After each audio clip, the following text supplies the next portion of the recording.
Cool. I love this shirt. I do too. I do too. Yeah, I think I'm only going to make it in green. Yeah, it's good in green. We Yeah. don't do enough green. Yeah. I don't do enough green. Yeah. And I had a really nice insight. So wait till Robert comes back and I will share my insight. Good. Yes. Because I like what you have to share. Oh, I've been reading Enlivement by Andreas Weber, and the last 10 pages are worth the book.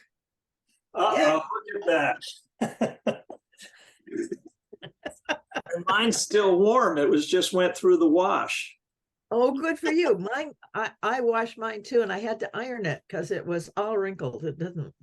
I know. Yeah. That too, but yeah, it's bad. So how's everybody today? I am great. Good. I'm great too. And I had this insight. So Robert, sit back just a little bit so we can see. I'm going to take a photograph. Regenerative leadership. Yeah.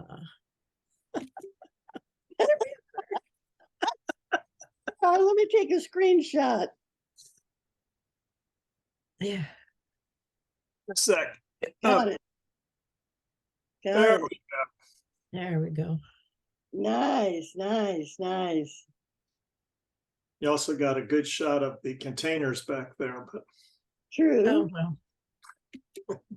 They look handy. We haven't we can take care of that. We want them for, so they're just sitting there. Yeah. Well, they're ready for duty. we have no other space to put them except if it's taking up space that's already filled by stuff that's not in the container. So we've got to figure that out. Yeah. Small problem.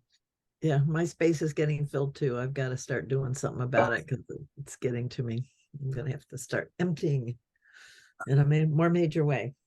So, Kathryn, you have an insight, and you also reference I do. Enlivenment, the last 10 pages. Oh yeah, just incredible. So the insight I had is to really look at this. This is the process of interbeing. Yes. This is how interbeing happens. Yeah. Beautiful. Isn't that amazing? I've been recently reading Thich Nhat Hanh's book, Interbeing. Yes. So fitting. Yep, this is the process. Yeah. Of interbeing. Can you say more about it? Well, it's a circle because you start out here, and it's through relationship that we get the information that we begin to play with between us, because it's not a relationship is not just about this person, it's about the other also. You can't have a relationship without the other. And so in that process, both parties learn about the other and make choices about themselves based on that. So that's how we co-create ourselves with the external environment at the same time. And we go through this process. And then when there are enough of us, we form networks, and then the networks do the same thing when they interact with each other. So it's this constant exchange between the self and the non-self in terms of how they're showing up. So there's this constant co-creation of the world through that process. Right. That's a given. Well, it's not a given. I wish it was. It may be a given, but it doesn't mean that it's accepted. Understood. Yeah. Yeah. That's the magic of it. Yeah. But what I love about this image is that the overall image revolves around an identifiable object, the flower.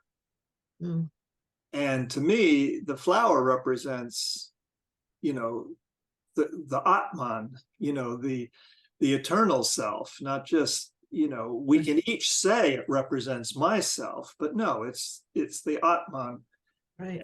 In that case, what we're doing is that we're saying every little piece of the all that there is can combine in different ways in this pattern to create experience. Yes. In other words, create the physical world as well. Yeah. I mean, that's basically what we're doing when we create experience of the physical world. At least that's what, the quantum mechanics shows us. Yep. So let's just say that Carl Sagan, I used to love him, but he got it all wrong. He's basically a materialist, not basically, he's thoroughly a materialist. So yeah, Buckminster is the same way. Yeah. Good start, got some, but not basically, no. So I want to read some things from this. This is Emergence from Andreas Weber. Yeah. Yeah. So he says things like, this is one of the core experiences in the presence of other beings. In the republic of innumerable species and existential relational processes, all contradictions can be embedded without being flattened out. This is one of the core experiences in the presence of other beings. This means for me that the differences are there. You can't get rid of them. It's not possible to get rid of them. And so not getting rid of them is the force that makes us create ourselves anew. It's in that tension. So in some aspect, only the other, another living presence, can give life to the self. Yeah, we have to be interconnecting with one another. Only in the eyes of another can we ourselves become a living being. We need the regard of the most unknown in order to come to terms with that which is part of us, but beyond our grasp. Oh, he's just so delicious. Other beings constitute this blind spot of our self-understanding. And what are you reading from? Okay. This is page 177, 178. It's right at the very end. So it's what's the name of the book? It's Weber. Enlivement. What's the name of it? Oh, Enlivenment.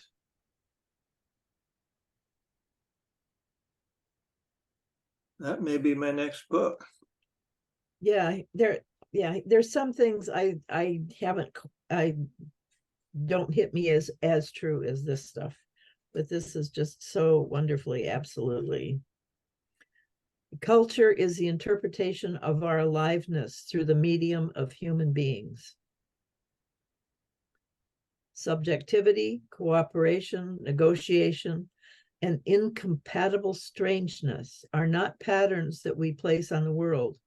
These patterns are themselves nature. He's just, oh, and this is another thing. Everything is in constant exchange. For sure. That is so incredible because it's not just change, it's exchange. That's right. The change is an exchange. And that's the interbeing piece. That's right. Yeah. Yeah, it's just it's a magic word. Yeah. Yeah, it's just lovely. He's just so rich on these last few pages. I don't feel like I'm quite here yet. Nature is a process of unfolding freedom, tapping into inexhaustible creativity, and intensifying experiential and expressive depth. I mean, just wonderful. You could read that again, a little slower, please. Yep. Nature is a process of unfolding freedom, tapping into inexhaustible creativity and intensifying experiential and expressive depth. That's beautiful. Yeah. What page Yeah. is that? He's got quite a vision. Oh, it's incredible. Yeah. 69 and 70, 169 and 170. I'll come back to that. Yeah. I mean, he just has such a handle on how we are. Yeah, it's really lovely. Yeah, I've been discovering all sorts of wonderful things that people are doing. It's just really exciting. I had to leave a call, the Capra Institute. Capra's alumni group is meeting today, and they had a presentation of two of the early alumni who are doing transitional design. And they have a process for helping people transition out of wicked problems. So they've really got a way of understanding these complex messes of problems we get ourselves into. It was really quite lovely. And I had to stop in the very beginning of it, but it was really nice. And there is another guy who's got a mapping process where you can put people on it and then you can sort. And that's the thing. You can create lenses. So one of the lenses is SDIs from the United Nations. And you can see who's playing with what SDI and what they're doing with it. What? SDI? Yeah. Robert, do you remember what that stands for? SDIs, Sustainable Development, something. Index. So they've got 17 of them, and they're different areas that need to be addressed in a sustainable way. And so people are taking on an area or areas that fit in with whatever they're doing, and then trying to shift that in a sustainable. That's the game. Whether they're actually doing it or not, that's what we're trying to do. And with this tool, people can put up what they're doing, and then you can see what they're actually doing in this area. But you can change the lens. That's the beauty of it. So once a lens is put in there, you can change it. So I'm going to talk to them about doing the earth principles and see if people can begin to have those in their consciousness in terms of how they're working with themselves and each other as a lens. It would be kind of interesting. Yeah. I don't feel we've come together yet. I don't feel there's a resonant chord yet. I feel like probably not, because I've been just really excited. Right, which I can appreciate. I'm just missing a coalescence of energy, soul, vibration of the three of us here. And I would just invite us to be in our bodies and in our bodies to open to the life that is affirming us as who we are individually and with each other, and the magic that there is in the with each other, and the magic that there is in our individuality. So I invite us to dance together vibrationally in wherever the life force would want to take the combination of our energies and the combination of our imageries to focus on something that creates us as something together.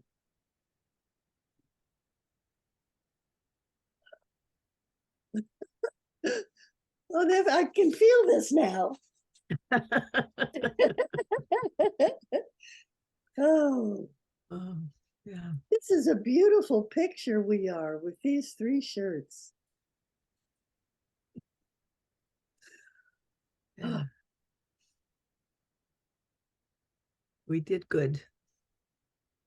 Yes, indeed. people like this shirt. Everyone who has seen it, it has stopped them. And I would love to go deeper into it some kind of way, but I need a picture of it. I can put it up. Yeah, would you put the picture of it up so we could get into each of the dimensions Okay, let's of see. regenerative leadership, Okay, so it's going to take me a minute here. I'm going to have to. of being regenerative beings. I wrote something about that recently that I really liked. Maybe I can find it.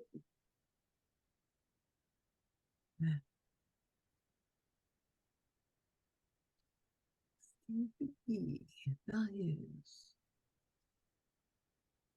There, that folder.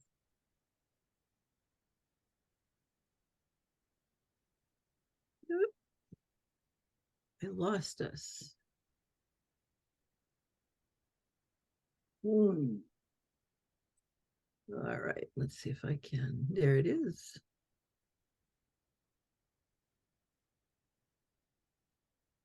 There we go. Pretty Yeah, tiny. let's take that in. Oops. Yeah, it just disappeared. Oh, there it is. I don't know if we can make it bigger. Well, it's full screen Is it? on my computer. It's full screen. It's not with me yet. It's not with me. I've just got this little thing. Oh, I don't know what you did, but it's full screen for me. Yeah, and I don't understand why it's small. It doesn't make any sense. Let me stop sharing for a minute and start over again.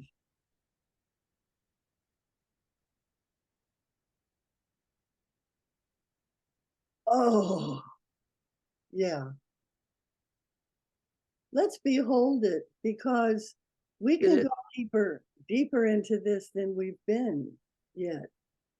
So is it, can you still see it? Because it totally disappeared on mine. No, Oh, it's full it's screen. full screen. Interesting. I don't know what to say. I can't see it at all. It's all gone. Well, do what you need to do so you can see it too. I don't know what to do. Let's see.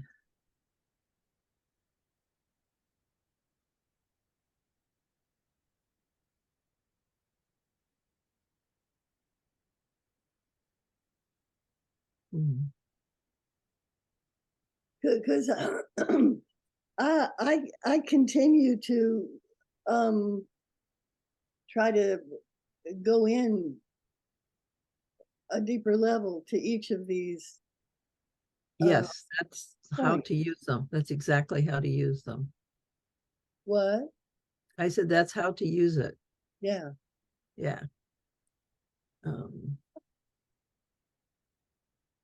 Let's see if I can. There we go. Okay. Can we all see it? Yep. Yeah. Okay, perfect.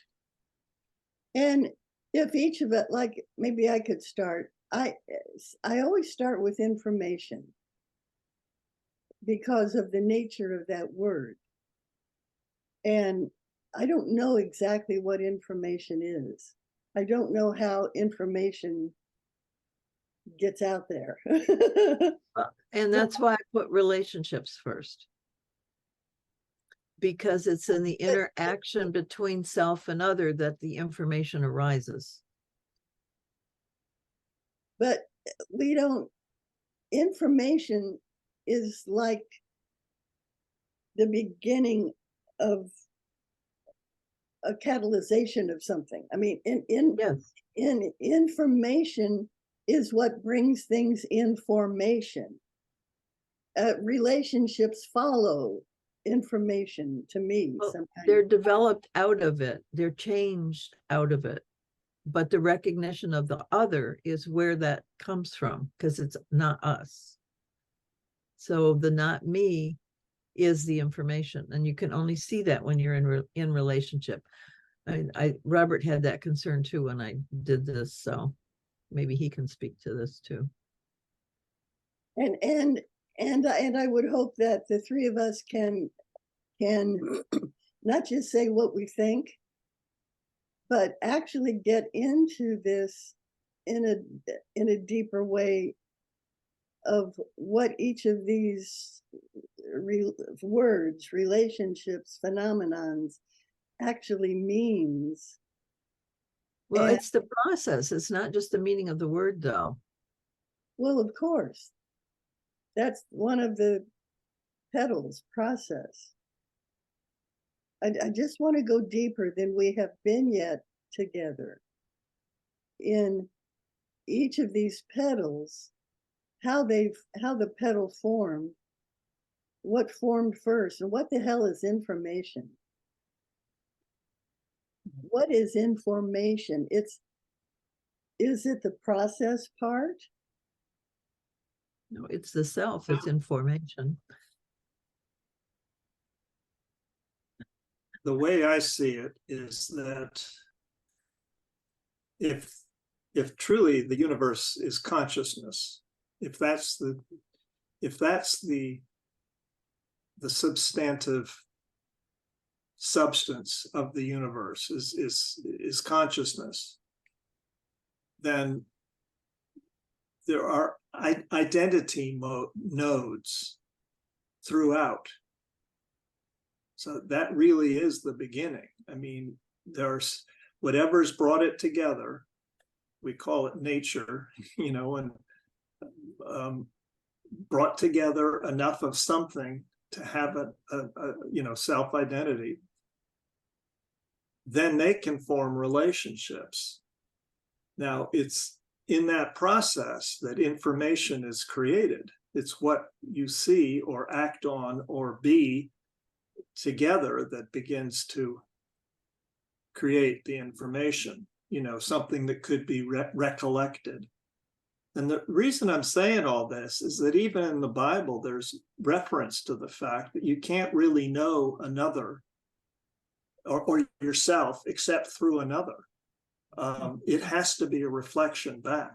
It has to be a representation mirrored by somebody else for you to know even information about yourself. And it's also those incompatibilities, those, absolute not me's that help you find yourself.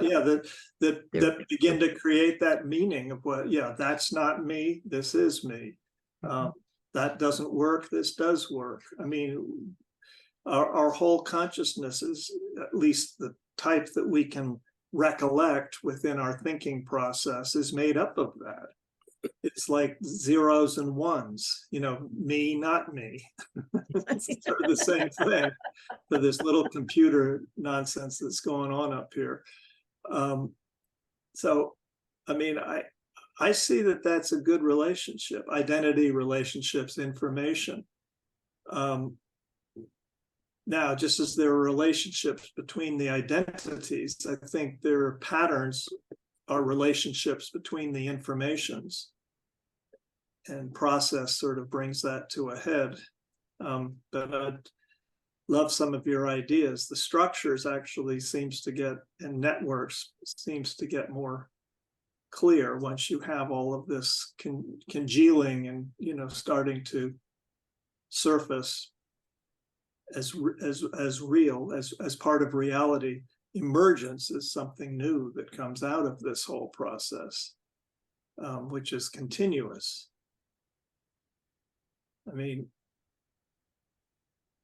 I think you've really nailed it.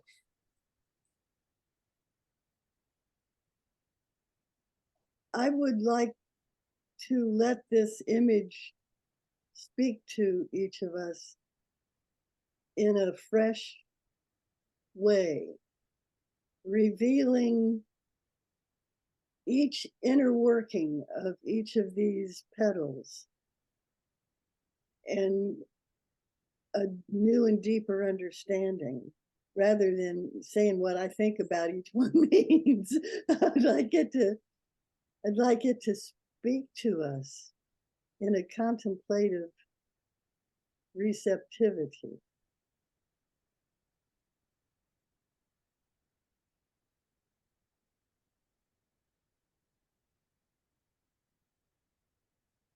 Because it's alive.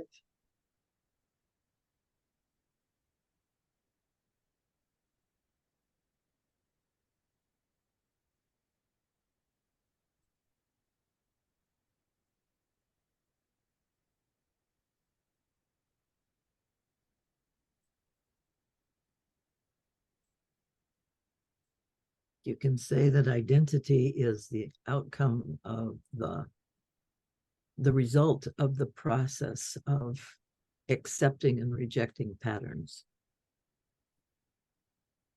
And that identity is a structure that we function. Identity to me is the cell, the new cell on the scene that makes itself. It begins with itself and unfolds. And yet it's constantly changing even while it remains the same. Sure. As interacts with all and forms relationships with everything else that's not self. Takes in that information and then recreates the patterns of itself to fit the information that's come in. This image itself is nature. The dynamics and components of the totality of that which is.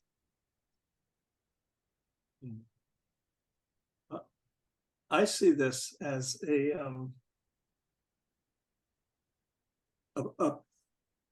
pattern of cycles. Yes. And so these are all happening at once, but cycles will be in different phase, you know, relative to each other all the time. Yes. And, you know, because with the one problem that sticks in my craw is how is it that we all agree on the world? Essentially, the world we live in is a certain way. You know, in the mystics, the old mystics used to say that there just isn't anything there. You know, we have agreed, we create it. Yeah.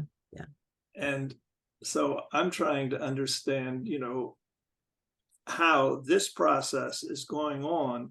We all agree that the process is happening. And although we may not agree on any one of those petals at any one time, because we're involved in different cycles at different times, so we're all seeing it differently, there's enough agreement that we see essentially the world with slight differences. You know, maybe you're colorblind, who knows? But that has always amazed me, that lies at the basis that we agreed on language, true, that's amazing enough. And to say that distinguishes human beings from all other living creatures is that we have language, but it's more than that. We agree on visuals. We agree on all kinds of different aspects that the animals agree on, that, you know, who knows, rocks agree on. You know, Well, that's the embodied piece, I think. Yeah, it's an embodied piece. That's where that experience makes it relatable. We all have that same kind of experience. And we are flooded with the same kinds of emotions in the same similar circumstances. And that is the connector. I mean, that would be Andreas's thoughts, I think. So, yeah, somehow that embodiment is part of the concept of self. Yeah. I mean, is, you know, basic to everything. The context within which each of these petals and the image as a whole fits is life cycles. Right.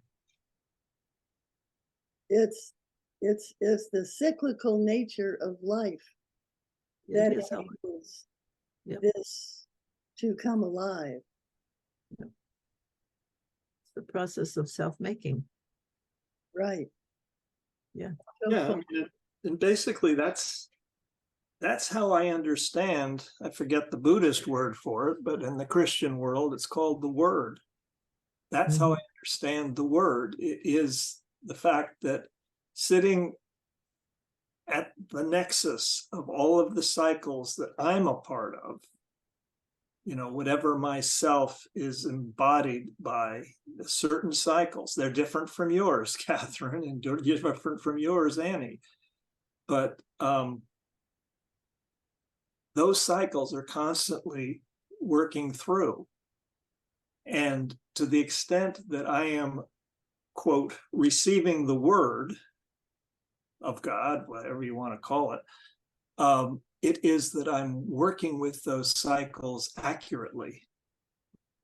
When a cycle is completing, I'm aware of that and I'm taking the next logical step. When cycles are not repeating or are not completing in my presence, I leave them alone. I don't think about them. I don't worry about them. I don't try to do anything outside of those cycles. It's a matter of hearing, of listening, of discerning, where you are with any of these things. That's how I understand the word. And, that's had 70 years of thinking about that, of what is that they're talking about. It isn't just some creature named God sitting up there somewhere talking to me. No, I mean, there's this great interconnection. And this helps to me is that interconnection, how I relate to others, to the other, whatever that means, because it's obviously so much of the different aspects of life is the other. It's not, and of course, it's not really other. It's just all at a different stage in their cycles, in its cycle, whatever it might be. That's the only thing that's other about it. It's the way I see it. And of course, if you have limitless time, we can all be related to rocks. We can be related to any aspect of any sort of conscious identity. So begins to give me a sensing of how to talk about some of these more religious terms, but understanding them in a way that is, totally captures the relationship aspect of it. I think that's why I've always had a problem using the word God, because I'm not sure what that is, but you can talk to, we can talk about consciousness, and everything seems to be pointing to the fact that consciousness is kind of the ground of all being.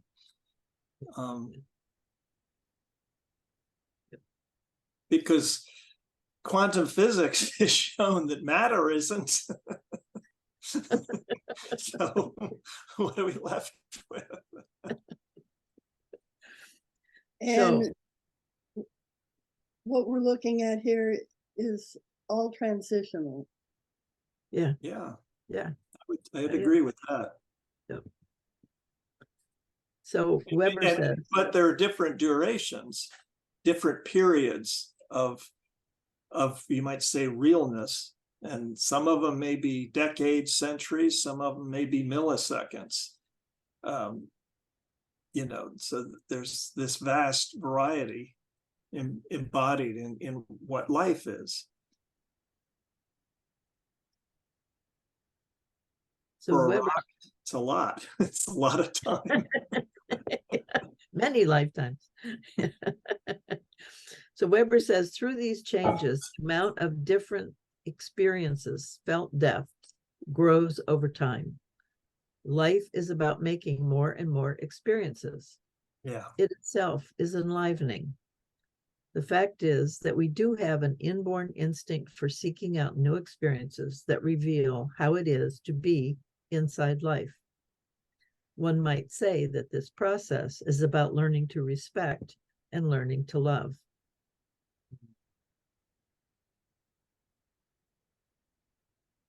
You know, it's very interesting. I took a book out of the library that I first read years and years ago. I mean, when I was 20 or something, On the Road by Jack Kerouac.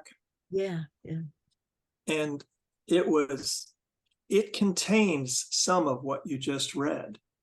And it was enticing, incredibly enticing. I used to hitchhike with my backpack, and that book would be in there. But I reread it and I realized that Kerouac totally missed that other part, which you just read. Yeah. Which I would say is a kind of design and control, over how we live and how we experience life. That Dean Moriarty, sort of the star of the book, he was just hungry and crazy for life, experiencing, but there was no control whatsoever. Or reflecting, probably. No reflection, nothing. And I'm thinking, that was the hero. Well, I think I was just in thrall of traveling, and which I was doing at the time. But that was the whole Beat generation, was trying to understand that without this kind of enthusiasm and being in the thrall of life, then you might as well be existentialist. Nothing, nothing left. It's dead at that point. Yeah. Boy, I'm glad that didn't capture me. That existentialism. That was. I've read some of that too, and it's pretty grim. I dabbled in that too. I'd like to share this, what I've been using as a bookmark in Andreas Weber's Enlivenment, but it's from Rilke, a poet, and I love it, and I've not been in the midst of this with anybody before. There is a power in me to grasp and give shape to the world. I know nothing has ever been real without my beholding it. All becoming has needed me. My looking ripens things, and they come toward me to meet and be met.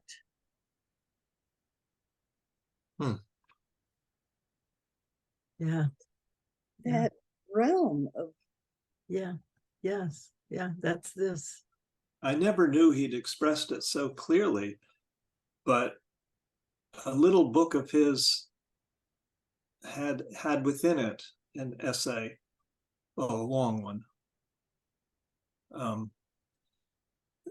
that really was the basis of my interest in architecture. I mean, it informed my complete approach to the architectural practice.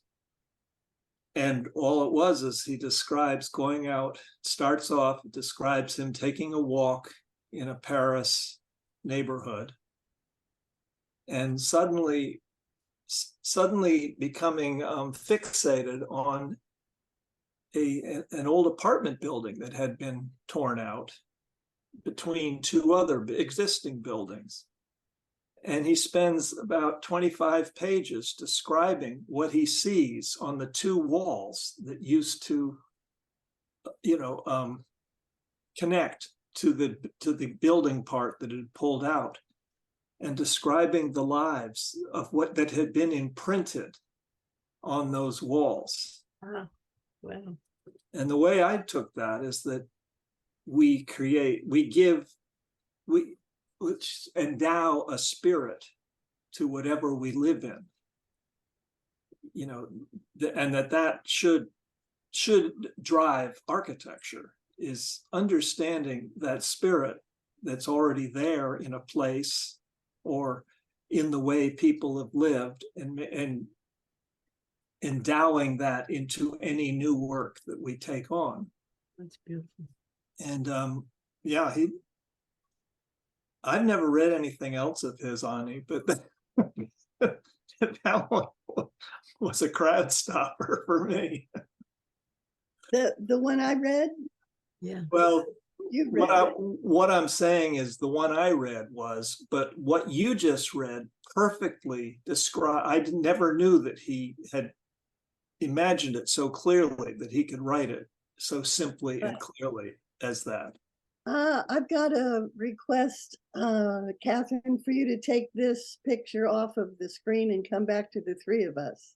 Sure. I was going to do that earlier, but I wasn't sure. Yeah. I'm going to ask that you send me that poem if you would, Ani, and I'll put it underneath this deep dive. Sure. And could I read it again? Yes, Sure. please. Absolutely. There is a power in me to grasp and give shape to the world. I know nothing has ever been real without my beholding it. All becoming has needed me. My looking ripens things, and they come toward me to meet and be met.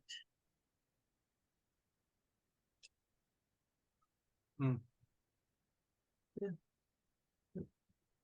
Boy, that's other dimensional, but and yet in ourselves. Yeah, I can it's feel it in interbeing. ourselves. Yeah, it's interbeing. Yeah.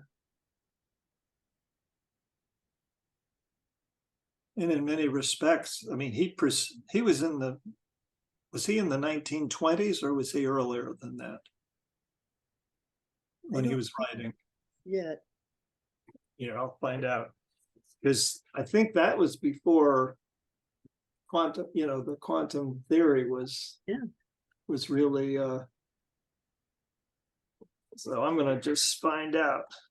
That's one of the things that I have discovered with this work, is that as I get clear and then I look back at things I've read or heard or understood or have been said by wise people in other places, that they're saying the same thing. Exactly. It's just I didn't have the ability to grasp it in quite the same way that I do now. I mean, that poem would have been interesting and profound, but it wouldn't have seeded into life like it does now, because I'm just in a different place. Yeah. You want to know something incredible? He was 31 when he died. Oh my gosh. Really? It says 1894 to 1925. Wow. Wow. I mean, that I had no idea. Let me see Wikipedia. I don't believe that. Nope. That was wrong. This says 7.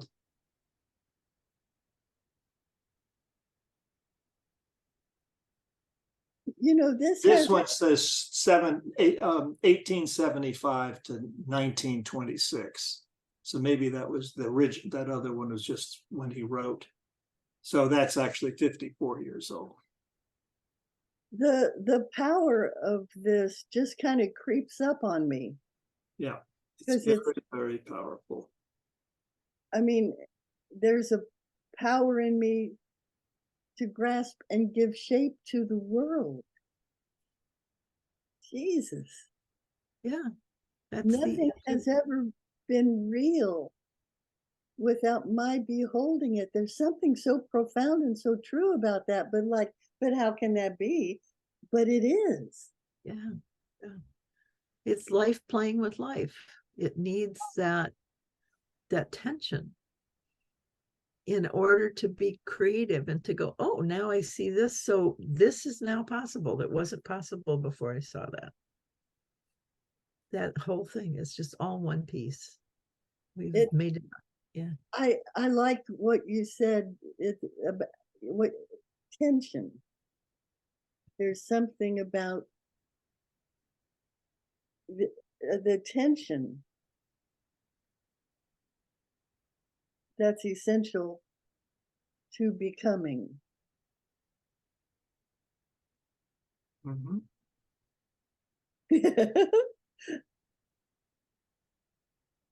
My looking ripens things. Isn't that lovely? Yeah.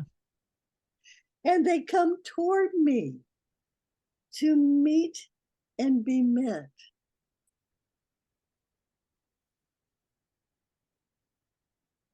Well, the power is even in the gaze, simply observing. Yeah. That shows up in science and certainly shows up in the arts, any aesthetic notion, that it rises up to meet your gaze. Mhm. And your gaze, your conscious gaze is where it comes to be recreated in a work of art or in a work of thought. Or in a whale's eye. Yeah. Being seen by a whale gives real life to that relationship in a way that it doesn't just to look at the whale's body. Yeah. Being seen by a whale. Being seen by a whale and seeing that the whale sees you. Yes. Well, I Oh, got to tell you something. The way my cat looks at me, I start scratching her under here, and she just gets this totally blissed out look on her face, and with her big goggle eyes just looks straight in my eyes. And it's like, that's how I understand in the whale's eye. Okay. yeah. It's like the whale looking at me gives me shape and Yes. makes Reality. me real. Yeah. Yeah. That's exactly. It makes the whale real in a different way. Uh-huh. It is a being at that point, not just a body, but a being. Yeah. Yeah. And that's what life is. All Yeah. these beings beholding each other, giving each other shape. Yes. It can be so humorous too. That's the beauty of it. So when I was a kid, out in the middle of a field, a couple of cows started coming up to me. So I just stood there and scratched their nose and pet their nose. A whole bunch more came. Oh. It was like 20, 30. Well, you know how a cow is. The head's that wide and the body is. So I had this big pie, well, half a pie of wedges. Their bellies were all touching and their noses were all right there where my hand was. And I think someone was with me. There were two of us and we were petting them. That was life affirming. I still remember that, really well. It was quite an experience. I'm looking for a horse. I'm wanting a horse I can be friends with. Oh, nice. I'm reading for the second time through Flying Lead Change. Oh. It's a book by Kelly Windorf, and it's about horses and their nature, how they are. And I was attracted to the book because of the title, Flying Lead Change, because I understood that's what we need. Because we're going along like this, but we need to make a change. We need different foot forward. Different foot forward. Right. And I'm loving it because the nature of a horse is different from our nature. Mm-hmm. And it's very attractive. And Well- the characteristics in flying lead change of the nature of a horse. There's care, connect, freedom, joy, presence, and safety. Somehow those characteristics feel good to me. Care, connect, freedom, joy, safety, And presence, you said. and presence. Yes. And I love just beholding those words within me. Mm. And that's the nature of horses. They do that with each other, with whatever in their little herd. Well, that's relationship, It is. isn't it? That's So what makes relationship. that's what, oh, those characteristics make relationship. Yes. Nice. Yes. Oh, that's nice. Yes. A relation, to be relational is to connect and be caring and have freedom and be present and whatever else I said. And that creates safety. Safety. Yeah. Right. Isn't You know, that beautiful? my sister was quite an accomplished rider, and did eventing, Mm. which at the national level is where you're timed over a course. And it's basically like a steeplechase, but it's in the countryside, Mm. you know, over into pools of water and, gallop. And one time Peggy and I were just sitting around talking, and she started talking about how she related to her horse. And it was just exactly what you're talking about. She had to have that kind of relationship, or she knew she would be thrown and perhaps killed. I mean, it was very dangerous. I watched her once. She was charging down the hill going, I don't know, 30 miles an hour, 25 anyway. Jumped over, like a 4-foot high, but it was 6 feet on the other side into water. And she used to win. I mean, she was very good at this. She's a poet.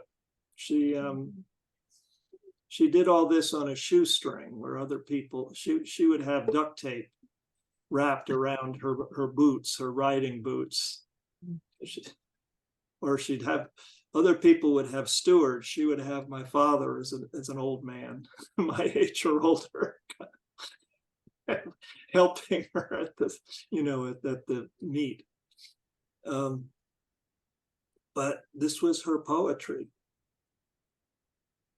And believe me, it isn't just among horses. She would have that kind of relationship with the 2 or 3 horses that she owned over a lifetime.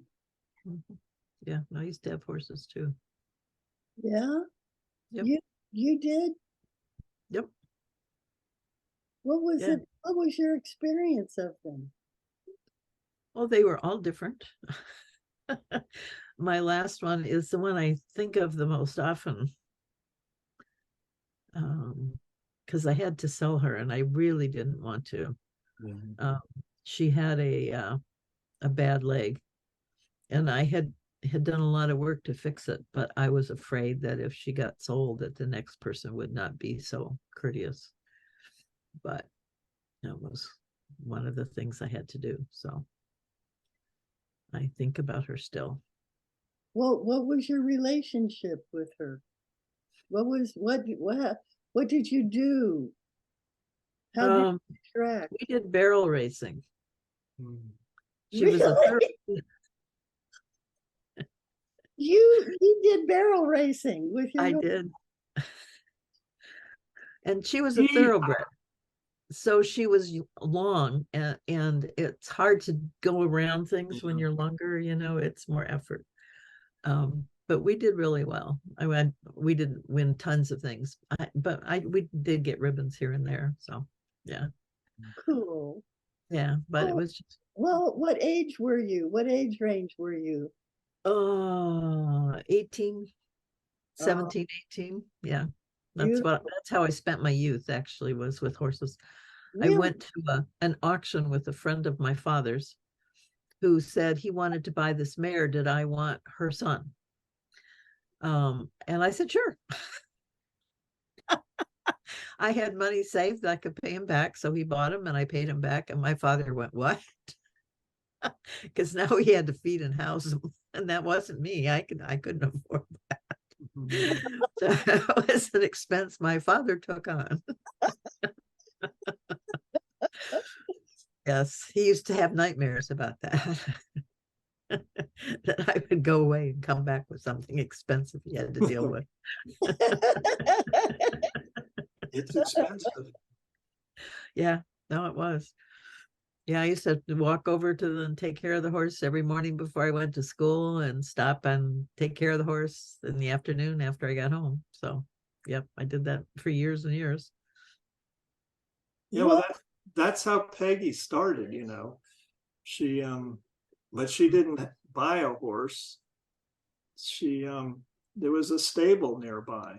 Yeah. She Mhm. just started showing Yeah. up. The stable was within walking distance. She'd walk over there after school and ask and just hang around. And then finally she asked Clean if she could stalls. do anything. Yeah. Well, she just started working at the stable for no pay, just because she Right. loved it. And finally they ended up giving her a horse. Wow. And Wow. then she was stuck. She still has two horses now. She's 73, but Well, I've she been, doesn't ride them. yeah, I want to put a horse in our garage. I think that would be a solution to the car problem. It would get me to the store and back. It's not that far. you mean a horse instead of the car? Yeah. Yeah. We have a garage. It's the landlord's, but I could break the lock and take everything out and I could make a stable there very easily. It would work fine for one Do horse. they have doggy bags for horses? Yeah. Sort of like diapers, yes. In a city, that was the turn of Yes, it the was a huge century. That issue. was a Yeah. huge problem. Yes, yes, yeah. What do you do with it? Uh, And who picks it up? how would you characterize the the horses that you've known have had? What how would you characterize the horse that you've known? The first one, because he was a gelding, but he had been with his mother his entire life. And there was a kind of obstinance in him. And when I sold him, he became a bucking horse. What's that? They're in the rodeo. They're the horses that the people ride and get bucked off. Oh, a bucking horse. A bucking horse. Yeah. Um, yeah, it was a surprise to me, but that's what happened. And I don't know what happened to the thoroughbred that I sold. But we just had a good time. She taught me a lot. Um, yeah, and I took care of her leg. I learned a lot about blistering and what that means and how a pain of one kind can heal a pain of another, that kind of stuff. Yeah. You said she taught you a lot. Can you Yeah. expand on that? Uh hmm. just working together. I remember one situation. Because she was a thoroughbred, she didn't really walk, she pranced. And at one point on one ride, I had a horrible stitch in my side. It hurt so much, and she would not walk. She would not. She would not. There was nothing I could do to make her walk. And I remember that struggle and pleading and everything. And she just was not going to do it. I had to get off. Because it would just hurt too much to be on her. And yeah. So that was just an interesting interesting exchange. Yeah. Yeah. What do you think that was about relationally?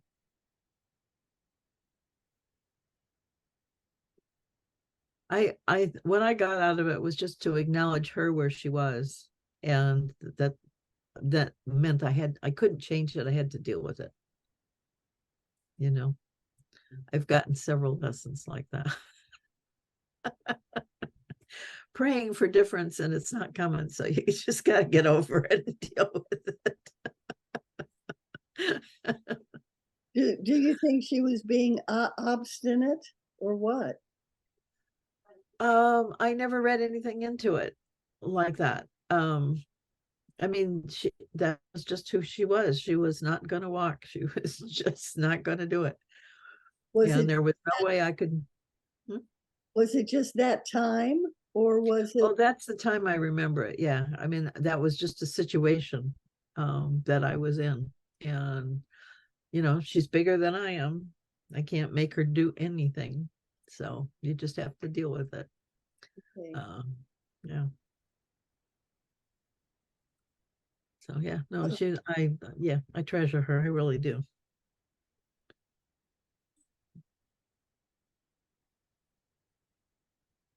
I want to know. I want to have a friend that's a horse. I worked in a stable, and one of the horses that was there was a white stallion.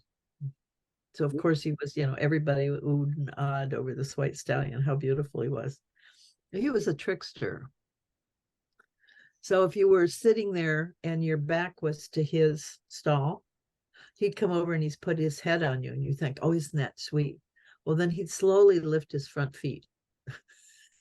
So you were holding his weight. And he'd bite.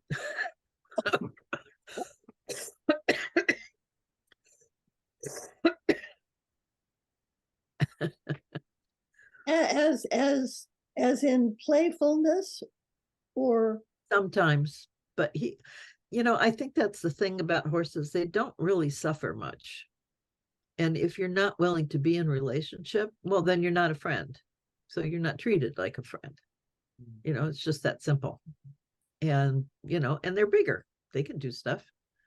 And they can be really clever. They can kick you. They can do all sorts of things that you don't expect if they feel like it. So if you're not in a relationship with them, I think there's certainly a risk. oh, Yeah. Okay. Yeah. That's nice. That's insightful. Yeah. Yeah, horses are used in therapy a lot. And I think it's because they are so honest, and you just have to be real with them. You can't be anything other than you are. And they seem to really understand their riders and take care of them when in those situations. At least some horses do. Not every horse is a therapy horse, but those horses that are willing to do that. Yeah, there's lots of businesses where people take people with disabilities, people with emotional problems with horses. I know there are people who do leadership training with horses. Right. That kind of stuff. So yeah, that's what the book is about. It's about a center in New Mexico that does that. Executives come and learn how to lead from horses. Yeah, my friends have such a business up in Dutchess County, New York State. They have about a dozen, but they don't just use their own horses. They also board horses, but with the agreement that they can use those horses if the owner isn't using them. And they have places where the people can come and stay, and they would be, top level management. I don't pretend to understand yet, but I'm really interested in how how horses are used for leadership training with executives, with different groups of people. Yeah. Yeah, you can't be in fear when you're working with a horse. Okay. Can't be afraid. Well, the program that my friend uses, I mean, she supported the farm by having a high level job in some corporation. I can't remember what it was. And her husband more or less ran the farm. But so she put together the course, the curriculum, or whatever you want to call it, the pattern, because she knew very well what she intended to put into it, and how her life had been affected by having these horses and working them for years. So that's how she designed the program. Probably the program would change depending on who had created it, Well, one of the things I learned in Flying Lead Change is that it's the mare that is the boss. The mare leads from behind. Yeah. It's not the stallion that blah, blah, blah. He shows the way, and it's the mare that makes sure everybody goes there. That's right.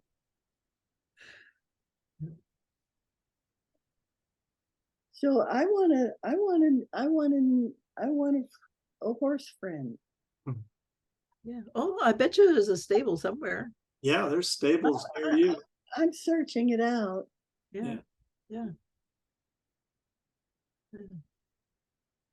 Because, well, what the book is about,